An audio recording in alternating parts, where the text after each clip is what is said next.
UPSC 2022 का result आया, उनमें से ही एक मोइन अहमद मंसूरी आज हमारे साथ हैं। पहले 3 प्रयासों में मैंने यही किया कि मैंने अपनी कमियों को जाना और हर एक अटैम्प्ट की जो भी कमी मुझे नज़र आ रही थी तो उस कमी को दूर करने की मैंने पूरी तरीके से कोशिश की। तो मेरा स्टार्टिंग से ही प्लान था कि एटलीस्ट मुझे 3 साल तो लग ही जाएंगे यूपीएससी करने में। मैं अपने आप को काम और चिल रखने के लिए सबसे ज़्यादा फोकस करता हूँ कि मैं सो जाऊँ अगर जो भी एक्स्ट्रा टाइम। 12th करने के बाद चीज़ें थोड़ी परिवार में मुश्किल होती जा रही थी तो आर्थिक तंगी भी बढ़ रही थी। मैंने CSC सेंटर स्टार्ट किया जिसको नॉर्मली साइबर कैफ़े बोलते हैं। मेरे पापा का नाम भली हसन है, वो रोडवेज यूपी में संविदा पे ड्राइवर है। तो यही है कि पापा जो भी कमाते हैं 10 से 12 हज़ार रुपये, उसी में घर का सारा खर्चा चलता है। अब पैसे नहीं हैं तो दिल्ली में रहकर आप अराउंड जहाँ मैं रहता था तो 7 से 8 हज़ार रुपये महीने का खर्चा आता था।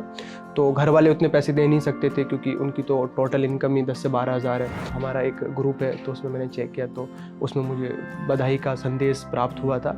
तो मुझे लगा चलो सिलेक्शन तो हो गया है, अब रैंक देखते हैं। तो फिर मैंने अपनी रैंक चेक की तो 296 थी, तो मैं काफ़ी खुश हो गया। यूपीएससी 2022 का रिजल्ट आया, उसके बाद से कई टॉपर्स के इंटरव्यू आप देख चुके हैं। उनमें से ही एक मोइन अहमद मंसूरी आज हमारे साथ हैं और आज हम उन्हीं से बात करेंगे। मोइन, सबसे पहले तो ये बताइए आपका कौन सा अटैम्प्ट था? जी सर, ये मेरा 4th अटैम्प्ट था, बट मेंस के रूप में देखें तो ये मेरा पहला ही मेंस था और पहला ही इंटरव्यू था। इससे पहले जो 3 अटैम्प्ट थे उसमें प्री नहीं हुआ, उसके बाद इस बार चौथे अटैम्प्ट में आपने प्री भी निकाला, फिर मेन और फिर इंटरव्यू। क्या रैंक आई इस बार आपकी? जी, पहले 3 प्रयासों में मेरा प्रीलिम्स ही क्वालिफाइड नहीं हुआ था और इस बार मेरी ओवरऑल 296 रैंक आई है। जी, अच्छा, क्या चेंज हुआ? जैसे पहले 3 बार में जब क्वालिफाई नहीं हुआ तो आपका क्या माइंडसेट था, किस तरीके से? और चौथे में क्या ऐसा बदलाव किया जिसकी वजह से आपको लगा हो कि इस बार क्लियर हुआ है या चेंज आया? पहले 3 प्रयासों में मैंने यही किया कि मैंने अपनी कमियों को जाना और हर एक अटैम्प्ट की जो भी कमी मुझे नज़र आ रही थी तो उस कमी को दूर करने की मैंने पूरी तरीके से कोशिश की। जैसे मैं बताना चाहता हूँ कि जब मैंने 2019 में पहला अटैम्प्ट दिया था तो मैंने बहुत ही कम समय में वो अटैम्प्ट दिया था। मुझे 5 से 6 महीने तैयारी करते हुए थे, लेकिन शुरू में काफ़ी एनर्जी होती है तो हमको लगता है शायद चीज़ें हो जाएंगी। तो उस जुनून में आके मैंने वो अटैम्प्ट दिया था, जो मेरी गलती थी। तो उसको मैंने जाना। 2020 में मैंने कुछ ज़्यादा ही मॉक टेस्ट और पढ़ाई की थी तो रिवीजन कम किया था, तो ओवर थिंकिंग बहुत ज़्यादा हो गई थी। तो लग रहा था कि पूरा एग्ज़ाम ही 100 के 100 क्वेश्चंस मुझे आते हैं, तो मेरे काफ़ी क्वेश्चंस गलत हो गए थे। और फिर 3rd अटैम्प्ट में मैंने देखा कि जैसे हम किसी दूसरे व्यक्ति की स्ट्रेटेजी को सुन लेते हैं और उसके पीछे चलते हैं कि 3 या 4 सब्जेक्ट पढ़ लीजिएगा, 60 से 70 क्वेश्चन यहाँ से हो जाएंगे और 4-5 क्वेश्चन और करेंगे तो आपका हो जाएगा। तो मैंने वो स्ट्रेटेजी फॉलो की, जो मैं कहूँगा कि वो मेरा स्ट्रेटेजी कोलैप्स ही था। तो इस अटैम्प्ट में मैंने यही कोशिश की कि जो मेरे पहले अटैम्प्ट में समय की कमी थी, तो अब मुझे एक वक्त हो गया था 2.5 से 3 साल पढ़ते हुए, तो वो कमी मुझे यहाँ पूरी हो रही थी। दूसरा ये था कि जो दूसरे अटैम्प्ट में कमी थी कि मैं बहुत ज़्यादा मैंने पढ़ाई की थी, रिवीजन कम किया था। तो इस बार मैंने अपने जो सोर्स हैं उनको बहुत ही लिमिटेड किया था और मल्टीपल टाइम रिवीजन किया था, तो वो कमी मैंने वहाँ से पूरी की। और जो तीसरे अटैम्प्ट की कमी थी कि मैं सेलेक्टिव होकर पढ़ रहा था, तो वो भी मैंने सीखा और इस बार मैंने सभी सब्जेक्टों को ही बराबर समय दिया। और जो मुझे लगता है कि इन सारी कमियों से उभर कर मैंने 2022 का एग्ज़ाम दिया और मुझे सफलता प्राप्त हुई। तो आपने कोचिंग क्या पहले अटैम्प्ट के टाइम से ही कोचिंग कर रहे हैं या फिर अभी कोचिंग स्टार्ट की थी कोचिंग लेना? एक्चुअली जब मैं दिल्ली आया था तो स्टार्टिंग में कुछ समय के लिए मैंने कोचिंग प्राप्त की थी। उसके बाद से मैं खुद से ही यूपीएससी के जो सिलेबस है उसको एनालिसिस करता था और PYQ क्वेश्चन देखता था, तो और खुद से ही पढ़ाई करता था। अच्छा, मुझे एक ये प्रोसेस समझने का ज़रूर था कि जब पहला आपने अटैम्प्ट दिया उसके बाद जो फेलियर होता है, सेकंड अटैम्प्ट फेलियर, तो ये मोटिवेशन को कैसे कंटिन्यू कर पाते हैं? क्या माइंडसेट रहता है जब आप लगातार फेलियर्स को उससे लड़ पाना और उसके बाद 4th अटैम्प्ट के लिए खुद को खड़ा करना? और 4th अटैम्प्ट में फिर जैसा कि आपने बताया कि प्री आपका चूँकि पहली बार ही प्री निकला, फिर उसके बाद पहली बार में मेंस और ये इंटरव्यू क्लियर किया, तो इसमें पूरा क्या प्रोसेस लगता है? देखिए, सबसे पहली चीज़ तो ये है कि मेरा अपनी ज़िंदगी में रहता है कि मैं चीज़ें पहले प्लान करता हूँ कि मैं किस चीज़ को कितने टाइम में कर पाऊँगा। तो मेरा स्टार्टिंग से ही प्लान था कि एटलीस्ट मुझे 3 साल तो लग ही जाएंगे यूपीएससी करने में। हो सकता है कि मेरा पहली बार में हो जाए या दूसरी बार या मुझको तीसरी बार देना पड़े। तो मेरा 3 साल का प्लान था। तो जैसे कि मैंने पहला अटैम्प्ट 5-6 महीने में ही दिया, तो हो नहीं पाया। तो मैंने उस चीज़ को ज़्यादा माइंड नहीं किया। मुझे लगा कि कोई नहीं, इस अटैम्प्ट को मैं काउंट ही नहीं करता हूँ, क्योंकि हमें खुद को मोटिवेट करना है, तो दिल को समझाना है, तो इस तरीके से हम समझा सकते हैं। जैसे दूसरा अटैम्प्ट फेल हुआ तो लगा कि हाँ 2 साल भी दिए हैं और ये एक्चुअल फेलियर है, तो उसको मैंने एक्सेप्ट किया और उसकी कमियों को जाना। और तीसरा अटैम्प्ट भी जब मैं फ़ेल हुआ तो मुझे लगा कि शायद 3 साल का वक्त हो गया है और जो मुझे करना चाहिए था मैंने कर लिया है, बट अभी भी नहीं हो पा रहा है। तो फिर मेरे दिमाग में कहीं न कहीं ये चीज़ आई कि शायद जो 3 साल थे उसमें कोरोना का समय भी शामिल था, जो 2020 हो या 2021 हो, तो उसमें जो डिस्टर्बेंसेस आई हैं उसने कहीं न कहीं मेरे मोमेंटम को ब्रेक किया है। तो जो भी 5 से 6 महीने अगर गए हैं तो मैं अपना थोड़ा टाइम एक्सटेंड करता हूँ। तो जो 6-7 महीने और हैं तो एक बार फुल फ्लेज्ड होकर देता हूँ, ताकि मुझे ये नहीं रहे कि यार मैंने जो टाइम अपना निर्धारित किया था उससे मैंने कम टाइम दिया। तो मुझे लगता है कि फिर मैंने जो 6-7 महीने थे उनको पूरी तरीके से पूरी मेहनत के साथ प्रयास किया, तो मेरा हो गया। कौन वो टीचर रहे जिन्होंने आपकी हेल्प की? कौन वो लोग थे जो आपको इस पूरी जर्नी में हेल्प किए, 4 साल की जो जर्नी थी? देखिए 4 साल की जर्नी में जब मतलब स्टार्टिंग में हम आते हैं गाँव से, तो हमें उतनी समझ नहीं होती है। तो कुछ टीचर्स जैसे कि विकास दिव्य कीर्ति सर हैं, तो उनके मैं कंटिन्यू बेसिस पे वीडियो देखता था, या राजेश मिश्रा सर हैं तो उनके वीडियो से मुझे काफ़ी हेल्प मिलती थी, या अभद ओझा सर हैं तो उनकी वीडियोज़ भी मेरे लिए काफ़ी कारगर साबित हुए।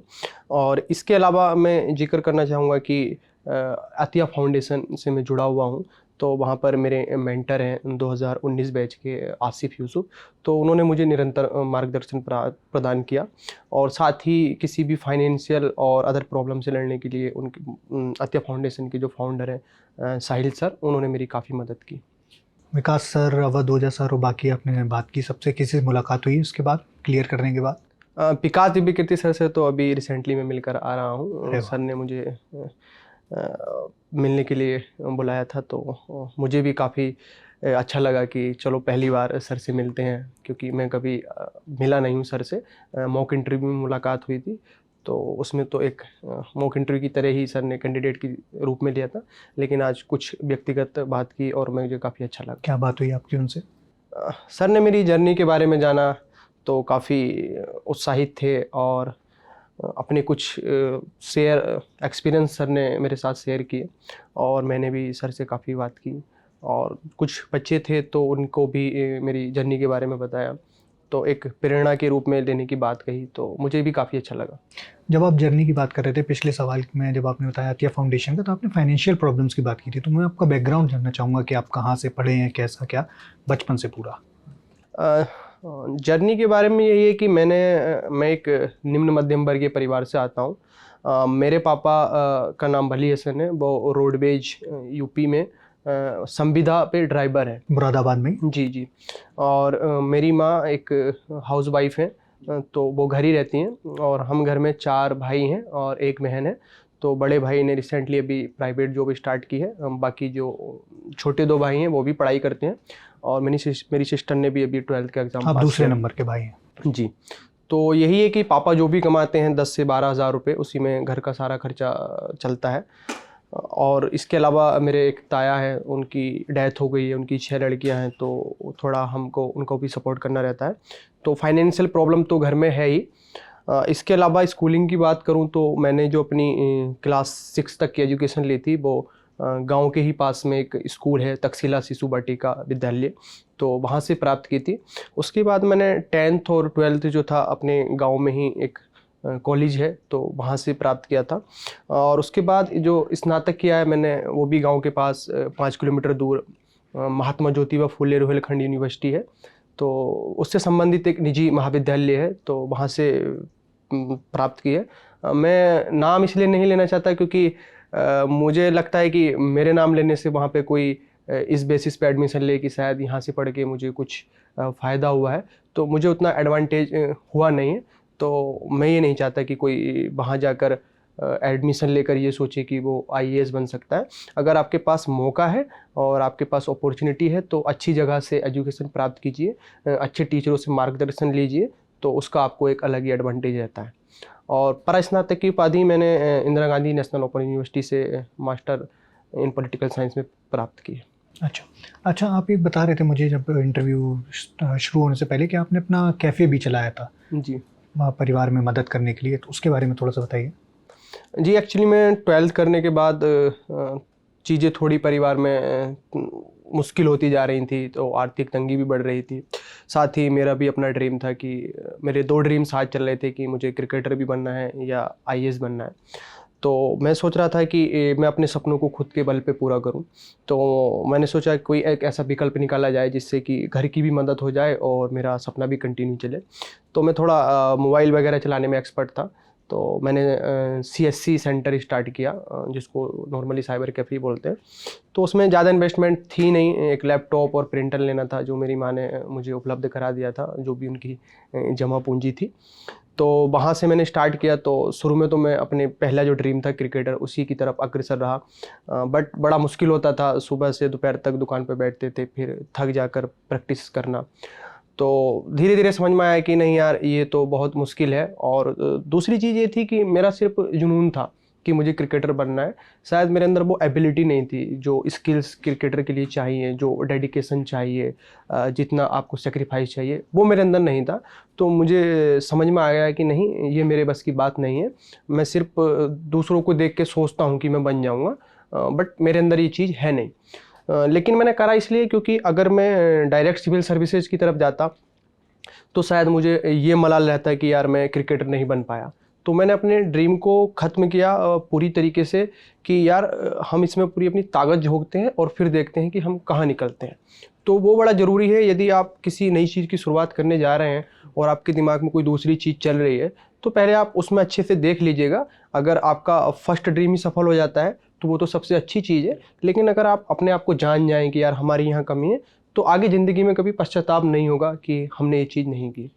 चलिए, यूपीएससी वाले मोइन पर हम आएँगे, उससे पहले क्रिकेटर मोइन की तरफ चलते हैं। वो क्या था जिसको देख के लगा कि आपने बोला कि सबको देख के मुझे भी लगा कि बन जाएँगे, तो कौन लोग थे या फिर वो कौन से बड़े क्रिकेटर थे जिनको देख के आपको लगा कि नहीं, अब तो क्रिकेटर ही बनना है? एक्चुअली में क्या है कि मैं बचपन से ही क्रिकेट खेलता था। तो अब गांव के क्रिकेट खेलने में और एक प्रोफेशनल क्रिकेट खेलने में बहुत अंतर होता है। आप गांव में रेगुलर प्रैक्टिस करते हैं तो अच्छे से शॉट मार सकते हैं, रन मार सकते हैं। लेकिन जब प्रोफेशनल क्रिकेट की बात आती है तो वहाँ पे बहुत सारी टेक्निक होती है। आपको बैट को किस तरीके से रखना है, आपका सिर किधर जाएगा। किसको देख के सीखते थे? ये सब चीज़ें तो नहीं आती थी ना, क्योंकि हम तो गांव के ही खिलाड़ी थे। हाँ। तो नॉर्मल वही छक्के चौके वाला शॉट खेलते फिर भी थे। कोई तो पसंद होगा कि नहीं भाई, ये इसके जैसा बनना है क्रिकेटर। मेरे तो फेवरेट जो क्रिकेटर विराट कोहली की तरह मुझे बनने की तमन्ना थी कि जिस तरीके से विराट कोहली ने इतनी कम एज में वो मकाम हासिल किया, और स्पेशली 2008 में जब अंडर 19 वर्ल्ड कप इंडिया जीता था, तो मैं उनसे बहुत इंस्पायर हुआ था। उस टाइम मेरी 10 साल की उम्र थी। लेकिन ये था कि मुझे वो शायद या तो मोमेंटम उसी वक्त मिलना था, मुझे वो प्रोफेशनल कोचिंग वहीं से लेनी थी, तो शायद मैं सीख पाता। लेकिन मैं 2015-16 में वो चीज़ सीख रहा था जो काफ़ी मुश्किल होता है, क्योंकि आप 16-17 साल के बाद जब क्रिकेट में जाते हैं तो प्रोफेशनल क्रिकेट में वो भी स्पेशली, तो मुश्किल होता है चीज़ें सीखनी। अच्छा, मैं ये पूछ रहा था कि जब क्रिकेटर वाला ये पूरा दौर चल रहा था, फिर अचानक से वो कौन-सा पॉइंट या कौन-सा मोमेंट था जब आपको लगा कि नहीं, अब क्रिकेट नहीं, अब मुझे कहीं और जाना चाहिए? और फिर कहीं और जैसा आपने बोला कि आपको लगा कि क्रिकेट आपके लिए कठिन है, तो फिर कठिन से और कठिन फिर आपने कब कैसे चुना? मुझे ऐसा लगता है कि क्रिकेट तो कठिन है, तो जैसे पढ़ाई है, तो पढ़ाई के लिए बहुत सारे रिसोर्सेज प्राप्त करना आसान है कंपैरिजन में क्रिकेट के। क्योंकि एक तो क्रिकेट में जो करियर को लेकर संभावनाएं हैं, उसको लेकर घर वाले या आस पड़ोस के जो लोग होते हैं या दोस्त होते हैं, तो उनके मन में एक डर रहता है कि क्रिकेट में तो ऑप्शन है ही नहीं। और पढ़ाई में यह था कि मैं थोड़ा पढ़ने में एवरेज था या अबव एवरेज स्टूडेंट था, तो घर वालों की एक उम्मीद थी कि शायद कुछ तो बेहतर कर लेगा। तो स्पेशली मेरी माँ को, तो उनको तो बहुत उम्मीदें थी कि मैं पढ़ाई में कुछ ना कुछ बेहतर करूँगा। एक दिन मैं बहुत ज़्यादा कंफ्यूज हो भी गया था कि मुझे क्रिकेटर बनना है कि पढ़ना है। तो फिर ये मैं कब की बात है? किस क्लास में थे आप तब? जी 12th के आसपास था। अच्छा, 10th और 12th। उस टाइम मेरा मतलब बहुत कन्फ्यूजन चल रहा था कि मुझे करना क्या है। तो तब भी मैं अपनी माँ के पास गया कि मुझे बताओ मुझे क्या करना है। तो उन्होंने मेरे सर पर हाथ रखा, बोले कि तू पढ़ाई कर, क्रिकेट तू खेल ले, लेकिन वहाँ तेरा फ्यूचर है नहीं। तू खेल सकता है लेकिन उसको एज ए कैरियर की तरह मत ले। अच्छा, तो जब ये सब पूरी जर्नी चल रही है आपकी, तो एक सवाल जो बहुत तो मतलब पूछा भी जाता है, वो पूछना इसलिए भी ज़रूरी होता है कि एक बहुत हवा बना दिया जाता है कि 10th और 12th में आपके मतलब बहुत अच्छे नंबर आने चाहिए, नहीं तो करियर में ये अंतर पड़ता है। तो आपके कितने नंबर आए थे 10th-12 में? अ, देखिए, अगर 10th की बात करें तो 10th में तो मेरे 69% ही आई है। तो ऐसा कुछ है नहीं कि आपके 10th में बहुत ज़्यादा अच्छे नंबर आने चाहिए या 12th में बहुत अच्छे नंबर आने चाहिए। हाँ, 12th में मैंने पढ़ाई की थी, 11th में तो मैं नहीं पढ़ा था। 12th में मैंने थोड़ी मेहनत की थी, तो उसमें मेरे अच्छे मार्क्स आए थे, 84% आए थे। और शायद वही एक मोड़ था जहाँ से मुझे अपनी पढ़ाई पे भी भरोसा हुआ, क्योंकि उससे पहले तक लोग बोलते थे, लेकिन मैं अपने आप को उतना अच्छा नहीं मानता था कि मैं ज़्यादा अच्छा हूँ पढ़ने में।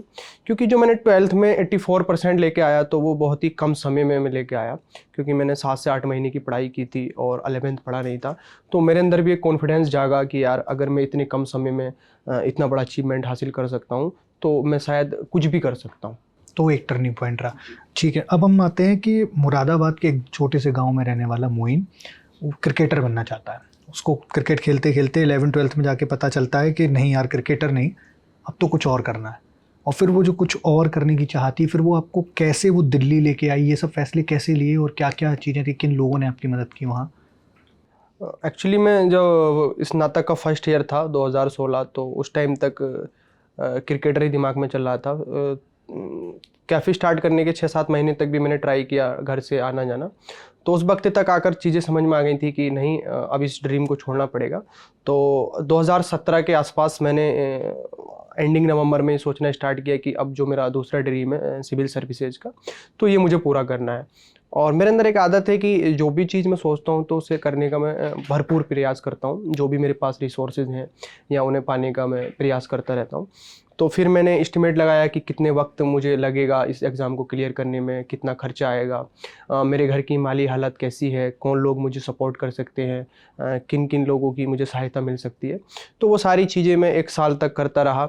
तो यही मेरा था कि मैंने लगाया कि 3 साल में एटलीस्ट 3 लाख रुपए की कॉस्ट तो आ ही जाएगी। तो मैंने सोचा कि कैफ़े से मैं कितने अपनी बचत कर पाऊँगा। तो कुछ पैसे मैंने वहाँ से इकट्ठे किए, लेकिन वो सफिशिएंट नहीं हो पा रहे थे। तो मुझे लगा कि मैं अपनी दुकान पर लोन ले लेता हूँ।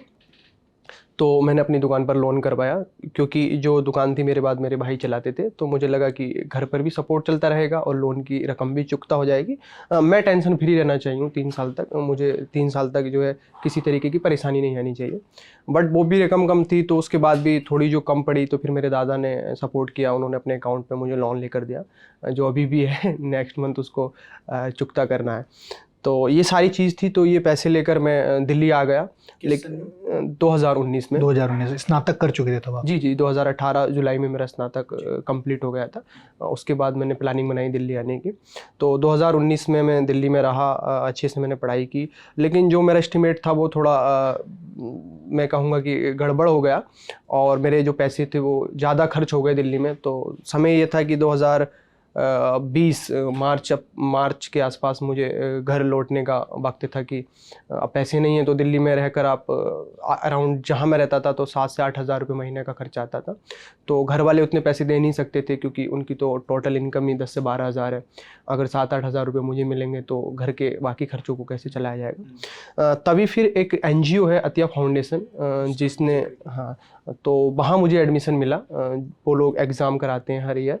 तो एग्ज़ाम के बेसिस पे जो भी बच्चे क्वालिफाई करते हैं, तो उनको वो रहना, खाना और कोचिंग और जो भी। तो ये UPSC के लिए कराते हैं क्या? जी, जी, ये UPSC के लिए कराते हैं। आतिया फाउंडेशन UPSC के लिए एक एग्ज़ाम कराता है, फिर जो क्वालिफाई करते हैं उन लोगों को वो ट्रेनिंग और बाकी मदद भी जी, देता है। और ये मतलब सभी कैटेगरी के लिए ओपन है, चाहे वो जनरल हो, EWS हो, SC ST, कोई भी स्टूडेंट है तो वो अप्लाई कर सकता है। और दिल्ली का ही है ये फाउंडेशन? जी, जी, दिल्ली में ही पटेल नगर में इनका हॉस्टल है, तो वहीं पर ये सारी चीज़ें प्रोवाइड होती हैं। तो मुझे अतिया फाउंडेशन में एडमिशन मिला, तो मुझे जो फाइनेंशियल प्रॉब्लम थी उससे तो मेरा पीछा छूट गया। और स्पेशली जो फाउंडेशन के संस्थापक है साहिल सर, उन्होंने मुझे बहुत ज़्यादा मदद की। स्पेशली मुझे यहाँ तक कि कपड़े हैं या फ़ोन दिलाना हो या किसी भी तरीके की मदद हो, यहाँ तक कि पॉकेट मनी भी वो मुझे अपने पास से ही देते थे। उनके माँ बाप ने भी मुझे काफ़ी सपोर्ट किया और मुझे प्रेरित किया। तो यहाँ तक आते-आते मैं भी अपने टारगेट के प्रति जो मेहनत कर रहा था उसको और ज़्यादा करने लगा। और अब समस्या ये रह गई थी कि जिस तरीके से 2 अटैम्प्ट फेल हो गए थे, 19 का भी और 20 का भी। तो फिर एक गाइडर अच्छा मिल जाए जो हमारी कमियों को हमें बता सके। तो अतिया फाउंडेशन के एक सीनियर थे आसिफ यूसुफ, 2019 में जिन्होंने क्वालिफाई किया है, तो वो कंटिन्यू मेरे टच में रहे। एक मुझे अपने भाई की तरह उन्होंने रखा और सारी चीज़ें मुझे बताई, चाहे वो प्रीलिम्स हो, मेंस हो, इंटरव्यू, तो उन्होंने मुझे कंटिन्यू सपोर्ट किया। जब हम ये सब बात कर रहे थे तो मुझे एक चीज़ बार बार ये चीज़ दिमाग में आ रही थी कि जब आपका ये पूरा प्रोसेस चल रहा है, सब हो रहा है, तो घर वाले भी, अब फिर उसके बाद जब ये क्लियर हो गया, आपने घर पर फ़ोन किया होगा, पहला रिएक्शन क्या था? एक्चुअली घर पे ही था मैं जब रिज़ल्ट आया, तो हो रहा था बहुत दिन से कि रिज़ल्ट आ रहा है, शनिवार को आ जाएगा, मंडे को आ जाएगा। तो फाइनली मंगलवार को रिज़ल्ट आने की प्रोबेबिलिटी ज़्यादा थी। तो पहले ये था कि सुबह में आएगा, फिर कोई बोल रहा था शाम में आएगा। तो मुझे लगा कि 1 बजे तक वेट करता हूँ, अगर आता है तो ठीक है, नहीं तो फिर शाम को चेक करेंगे। तो 1 बजे तक मैंने वेट किया तो आया नहीं था, फिर तभी मैं सो गया। लेकिन उसी के 10 से 15 मिनट के अंतराल में ही रिज़ल्ट घोषित हो गया था।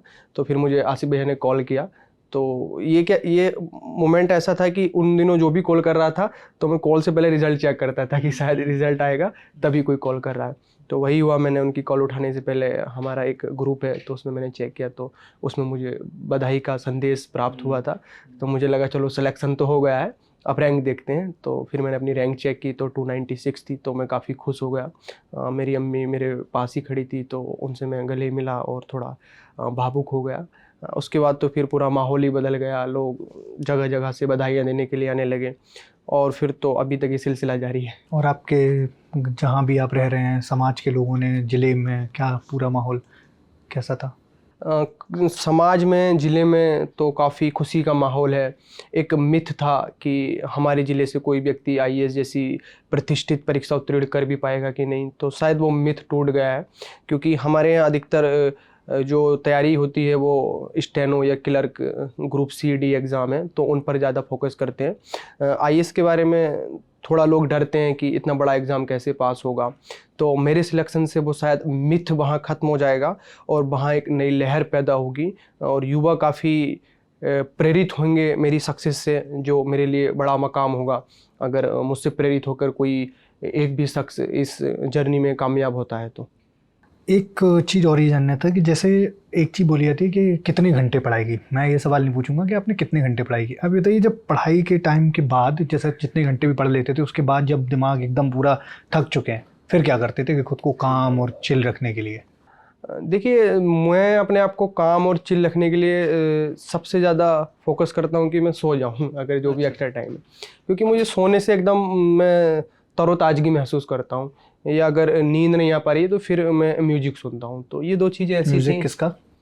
म्यूजिक कभी कभी मैं सैड सॉन्ग भी सुन लेता हूँ, तो कभी कभी जो आइटम सॉन्ग्स होते हैं वो भी सुनता हूँ। मतलब ऐसा नहीं है कि एकदम बिल्कुल सीरियस आप हो जाओ, अपना ज़िंदगी को भी जियो, कुछ भी आप कर सकते हो, आप फ्री हो, कभी कभी आप फील लीजिएगा सैड सॉन्ग का भी, तो कभी कभी आप आइटम सॉन्ग भी सुनिएगा। तो एक अपनी ज़िंदगी को हरफन मौला बनाए रखें। जब आप पढ़ाई करें तो उस वक्त पूरी ईमानदारी के साथ करें और फोकस के साथ करें। एक चीज़ और मुझे जाननी थी कि वो सीधे आते हैं कि वो लास्ट महीना, फिर लास्ट हफ्ता और वो आखिरी दिन जब आप इंटरव्यू देने जा रहे थे, तो उससे पहले का क्या माहौल था, क्या दिमाग में माइंडसेट था, क्या सब चीज़ें थी? इंटरव्यू मेरा 16 फरवरी को समाप्त हो गया था, तो इस बार यूपीएससी के इंटरव्यू थोड़े लंबे चले हैं। तो ये था कि रिज़ल्ट आएगा तो थोड़ी एक पॉसिबिलिटी बन रही थी कि मई लास्ट एंडिंग में आएगा। तो ये था कि अब श्योरिटी तो है नहीं कि आपका सिलेक्शन हो ही जाएगा, तो सब लोग बोल रहे थे प्रीलिम्स के लिए पढ़ लो। तो मैंने बहुत कोशिश की प्रीलिम्स के लिए पढ़ने के लिए, लेकिन शायद इस बार मैं पढ़ भी नहीं पा रहा था, क्योंकि मुझे ये थोड़ा भरोसा था कि मेरा इंटरव्यू अच्छा हुआ है तो मुझे मार्किंग अच्छी हो जाएगी। और मेंस भी मैंने पहले ही अटैम्प्ट में कंप्लीट किया है और मैं अपने जो साथी थे या जो सेलेक्टेड लोग हैं उनके आंसर्स देखा, तो मैं खुद से ही चीज़ों को ज़्यादा जांचता हूँ, तो मुझे लगता था कि शायद मैंने कुछ बेहतर किया है। तो एक भरोसा था, लेकिन श्योरिटी नहीं थी कि हाँ पूरी तरीके से हो ही जाएगा और ऐसी कुछ रैंक आ जाएगी कि एग्ज़ाम ही नहीं देना पड़े। तो कहीं ना कहीं बैक ऑफ द माइंड वो चीज़ चल रही थी कि सिलेक्शन तो हो ही जाएगा, बट ये नहीं था कि इतना अच्छा रैंक आ जाएगा। तो उस चक्कर में मैं पढ़ तो नहीं पा रहा था, लेकिन फिर भी पढ़ना तो आपको पड़ता ही है। तो फिर भी नहीं पढ़ पाया, मैंने बहुत कोशिश की।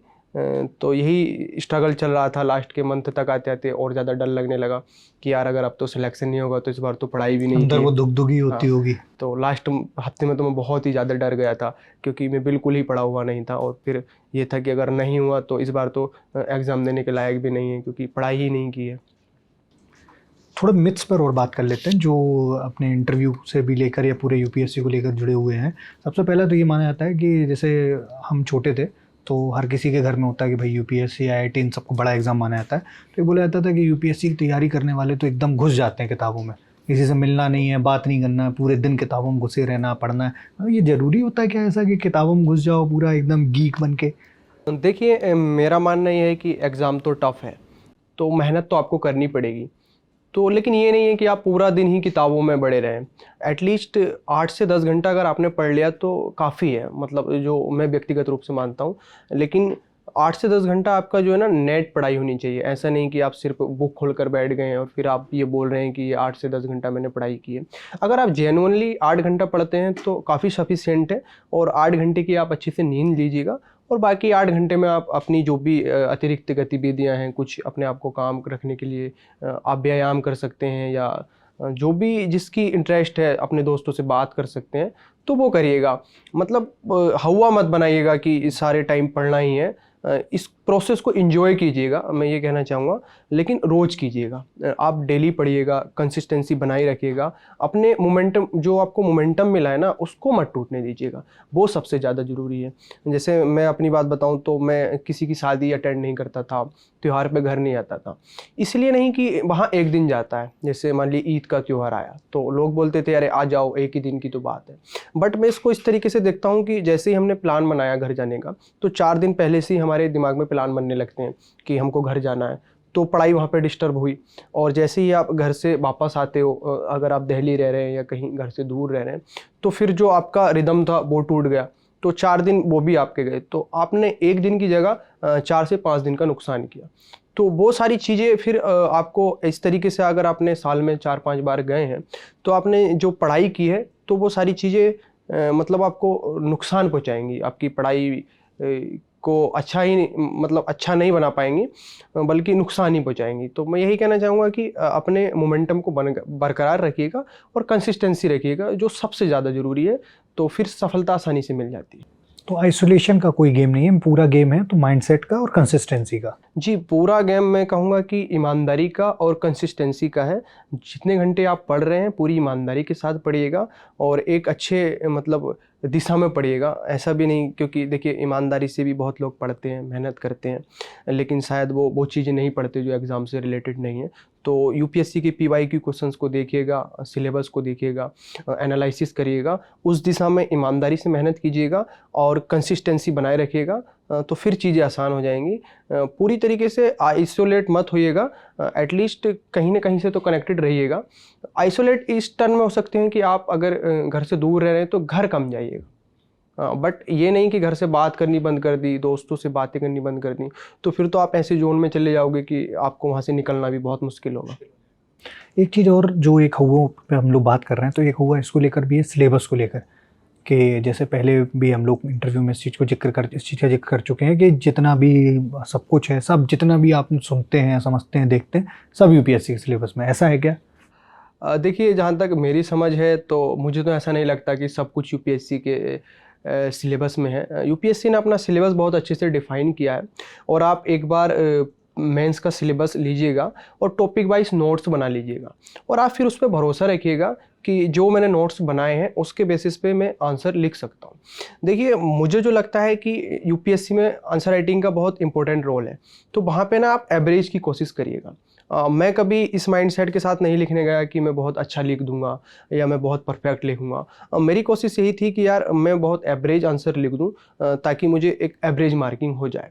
तो वो चीज़ अगर आपके दिमाग में रहेगी तो चीज़ें लिमिटेड रहेंगी, लेकिन जैसे ही आप परफेक्ट की तरफ जाते हैं तो फिर सारी दुनिया में आप भागते हैं, तो हर चीज़ आपको काम की लगती है, हर चीज़ आपको लगेगी कि ये तो यूपीएससी के सिलेबस का ही पार्ट है। तो वो वहाँ पे चीज़ है कि आप चीज़ों को किस तरीके से देखते हैं।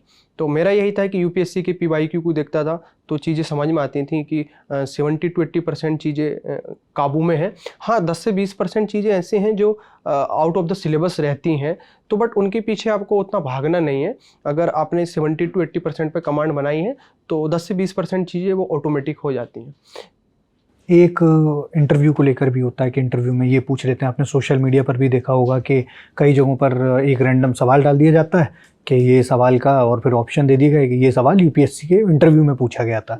तो क्या मतलब किस तरीके के सवाल होते हैं? बहुत ज़्यादा ऊल जलूल या ऐसे सवाल भी होते हैं, या फिर क्या पूरा इंटरव्यू? मुझे लगता है, देखिए, जैसे सबसे पहले इंटरव्यू है तो यूपीएससी ने वर्ड लिखा है कि पर्सनैलिटी टेस्ट, तो हमें ये पर्सनैलिटी वर्ड पे फोकस करना चाहिए। और आप किसी भी व्यक्ति की पर्सनैलिटी तब तक नहीं समझ पाएंगे तब तक आप उससे ओपिनियन बेस्ड बातें न कर पाएँ। तो जो ये उलूल जुलूल सवाल आते हैं तो मुझे नहीं लगता कि किसी के इंटरव्यू में ऐसे सवाल पूछे जाते हैं, बल्कि जो इंटरव्यू मेंबर होते हैं वो काफ़ी एक्सपीरियंस्ड होते हैं, उनको बहुत नॉलेज होती है, तो वो यही चेक करते हैं कि जो सामने कैंडिडेट बैठा है क्या कल को वो जब सर्विस में आएगा तो वो देश को, समाज को कुछ बेहतर बना पाएगा या नहीं। तो उसी के बेसिस पे सवाल पूछे जाते हैं। और मेरा इंटरव्यू तो काफ़ी अच्छा था और सारे ही सवाल ओपिनियन बेस्ड थे। मुझे नहीं लगता कि कोई भी ऐसा सवाल था जो मुझे परेशान करने वाला था।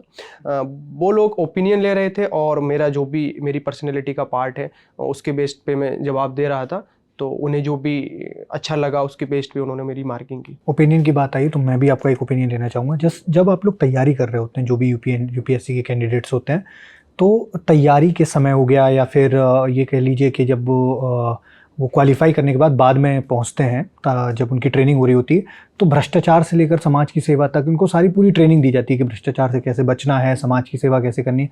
लेकिन फिर उसके बाद जब हम न्यूज़ रूम में बैठते हैं तो सुबह से लेकर शाम तक इस तरीके की खबरें आती रहती हैं कि फलाने अधिकारी के घर से इतना पैसा मिला, फलाने अधिकारी के ने मतलब इस वाले घोटाले में शामिल हो गया। तो ये जो पूरा एक परसेप्शन इसकी वजह से एक ऐसा समाज में बनता जा रहा है कि ये कहावत के तौर पे हमारी तरफ भी इस्तेमाल होता है कि अरे फलाने ने तो यूपीएससी निकाल लिया, 7 पुश्तें बैठे खाएंगे। तो इस परसेप्शन को लेकर या ये जो पूरा चीज़ें होती हैं, इन सब को लेकर आपका क्या ओपिनियन है? देखिए, इसके बारे में मतलब हर एक इंसान की अपनी एक निजी ज़िंदगी है और कहा जाता है कि वो अपने विचारों से ही संचालित होता है। तो जैसे जो मेरा थॉट प्रोसेस है तो वो लाइफ में यही है कि जो मैं विकास दिव्य कीर्ति सर से प्रेरणा लिया हूँ कि आप चीटिंग करके सफल हो जाएंगे, लेकिन वो जो सक्सेस है वो लॉन्ग टर्म नहीं चलेगी। आप 2 से 4 साल शायद बेहतर रहें, मैक्सिमम 10-15 साल, बट उसका भुगतान आपको करना पड़ेगा। आप नहीं करेंगे तो हो सकता है आपकी आने वाली पीढ़ी करे। किसी न किसी को तो उसका भुगतान करना होगा। तो मेरा एक तो यही सिद्धांत है और दूसरा मेरा यही है कि ज़िंदगी में जितना हो सकता है तो दूसरों की मदद करिएगा। शायद पता नहीं किसी की मदद करने से आपकी तकदीर बदल जाएगी। कोई व्यक्ति ऐसी दुआ दे जाता है जो काम आप सपने में भी नहीं सोचते तो हो जाता है। और मैं कंटिन्यू बहुत लोगों की जितनी मेरी कैपेबिलिटी है तो अपनी कैपेबिलिटी में रह के मदद करता हूँ। तो शायद यही वजह है कि आज मैं इस मकाम पे भी पहुँचा हूँ कि किसी की दुआ लगी है। तो मेरे तो दिमाग में ये चीज़ें हैं। बाकी हर एक इंसान की ज़िंदगी का एक तरीका होता है। कुछ जो लोग भ्रष्टाचार करते हैं तो उनकी इच्छाएँ क्या है तो वही लोग बेहतर तरीके से बता पाएंगे। किसी को शौक़ होता है हर चीज़ नई लाने का, खरीदने का। तो वही है कि गांधी जी की जो बात है कि प्रकृति सभी जो व्यक्ति हैं उनकी ज़रूरतों को तो पूरा कर सकती है, लेकिन किसी एक के लालच को भी नहीं। तो ये जॉब ऐसी है कि मुझे ऐसा लगता है कि मेरी जो भी ज़रूरतें हैं वो तो पूरी हो जाएंगी और जिनसे मैं सेटिस्फाई भी रहूँगा और कोशिश भी करूँगा कि किसी भी तरीके का भटकाव मेरी ज़िंदगी में ना आए। जो मेरी लाइफ के प्रिंसिपल अभी तक रहे हैं और बहुत दिक्कतें भी आई हैं जो प्रिंसिपल पे बढ़ के मैं आगे आया हूँ, तो उनको मैं कंटिन्यू रख पाऊँ। और बाकी सबका अपना अपना मत है, कोई किस सिद्धांत के साथ चलता है, तो जो जैसा सोचता है वैसा ही बनता है। अब आप किस सर्विस को, आपको लगता है कौन सी सर्विस आपको मिल पाएगी या किस में जाने की आपकी इच्छा है? देखिए, मेरी 296 रैंक है और मेरा ओबीसी कैटेगरी है, तो मुझे मोस्ट प्रोबेबली आईएएस सर्विस ही प्रदान की जाएगी। तो आप उसमें उसी को चूज़ करेंगे ना? जी, मेरा फर्स्ट प्रेफरेंस आईएएस ही है। और सेकंड? सेकंड तो आईएफएस है, लेकिन मुझे नहीं लगता कि मुझे आईएफएस मिलेगा, क्योंकि 330-40 तक जो भी कैटेगरी के कैंडिडेट होते हैं तो उनको आईएएस मिल जाता है। आईएएस मिल जाता है। ठीक है, एक लास्ट सवाल के साथ हम खत्म करेंगे, बल्कि सवाल नहीं, ये तो मैसेज है। जो इस समय तैयारी कर रहे हैं युवा, या जिनको बहुत सारे सवाल होते हैं मन में, कई बार सेल्फ डाउट भी होता है और माइंडसेट, और कई बार वो ये इस चीज़ के अंतर को नहीं समझ पाते कि माइंडसेट या फिर आइसोलेशन या बहुत सारी उनके मन में चीज़ें आती हैं। तो इन सब चीज़ों के क्या आप क्या संदेश देना चाहेंगे कि भटकाव से कैसे बचना है, कैसे फोकस रह के तैयारी करें, और अगर फेलियर आ रहा है तो उस फेलियर को कैसे फेस करें? देखिए, सबसे पहली चीज़ तो यही है कि खुद को जाने। जो मैं हमेशा कहता हूँ कि खुद से बातें करनी चाहिए इंसान को, तो उससे आपको पता चलेगा कि आपकी स्ट्रेंथ क्या है, तो आपकी वीकनेस क्या है। जब आपको अपनी स्ट्रेंथ और अपनी वीकनेस का पता चल जाएगा तो आप उन्हीं चीज़ों पे काम करेंगे। तो यदि आप सिविल सर्विसेज की तैयारी कर रहे हैं तो देखिए, इसके लिए आपको बहुत सारी चीज़ें करनी पड़ेंगी। सबसे ज़्यादा ज़रूरी है कि आप ईमानदारी से मेहनत करें। उसके बाद ये तैयारी ऐसी है जो मुझे पर्सनली लगता है कि बहुत सारे सैक्रिफाइसेस भी करने पड़ेंगे, क्योंकि जब आप दिल्ली आते हैं या आप किसी भी बड़े शहर में जाते हैं तो डिस्ट्रैक्शन के चांसेस भी बहुत रहते हैं, और उम्र भी ऐसी होती है कि 20 से 25 साल के बीच में हम तैयारी करने के लिए आते हैं। तो जो बायोलॉजिकल एक्टिविटीज़ होती हैं तो उनको भी कंट्रोल करना कोई आसान काम नहीं है, लेकिन क्योंकि आपको सफलता जो मिलेगी वो आपके लिए वर्थ रहेगी। तो उसके लिए आप अपने आप को जितना पीड़ा दे सकते हैं दीजिएगा।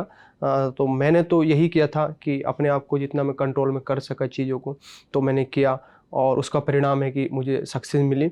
और जहाँ तक फेलियर का सवाल है, तो फेलियर तो हर जगह है। ज़िंदगी में ऐसी कोई जगह नहीं है जहाँ फेलियर नहीं है।